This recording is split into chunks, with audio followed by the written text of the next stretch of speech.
देखिए, Pakistan army chief की जो जबान है और जो धमकियां वो दे रहे हैं भारत को, वो कंडेमनेबल है। यूनाइटेड स्टेट्स की सरजमीन में बैठकर वो भारत को न्यूक्लियर थ्रेट दे रहे हैं। पाकिस्तान की आर्मी से और इनके डीप स्टेट से हमको हमेशा खतरा रहेगा। देखिए, पाकिस्तान आर्मी चीफ की जो जबान है और जो धमकियां वो दे रहे हैं भारत को, वो कंडेमनेबल है।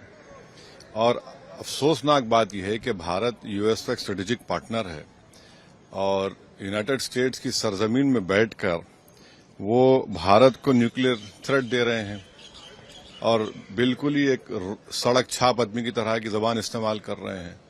तो हमारा मानना यह है कि एक पॉलिटिकल मोदी गवर्नमेंट की तरफ से एक पॉलिटिकल रिस्पांस आना चाहिए। जैसे एमईए का स्टेटमेंट आया, और साथ ही साथ हमको ये बात समझना है कि पाकिस्तान की आर्मी से और इनके डीप स्टेट से हमको हमेशा खतरा रहेगा।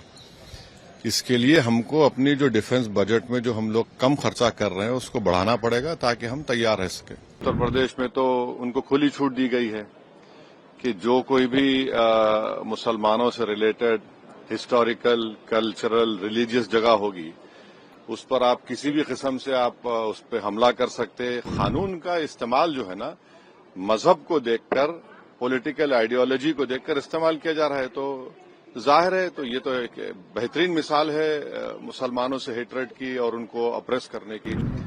ये तो एक हेटरेट का माहौल पूरे देश में बीजेपी ने जो बनाया है, और खासतौर से उत्तर प्रदेश में तो उनको खुली छूट दी गई है कि जो कोई भी मुसलमानों से रिलेटेड हिस्टोरिकल, कल्चरल, रिलीजियस जगह होगी, उस पर आप किसी भी किस्म से आप उस पर हमला कर सकते, कानून को अपने हाथ में ले सकते। और उत्तर प्रदेश की सरकार आंखें बंद कर लेगी, कानें बंद कर लेगी। पुलिस की मौजूदगी में जाकर खबरों को तोड़ा जा रहा है, बेहुरमती की जा रही है, दरगाह के अंदर जाया जा रहा है और पुलिस कुछ नहीं कर रही है।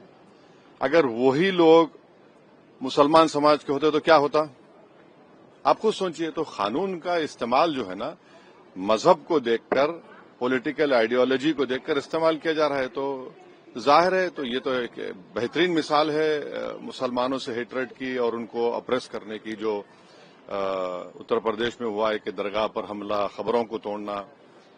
तो ऐसा लग रहा था कि फिर दोबारा 1992 वापस आ रहा है क्या।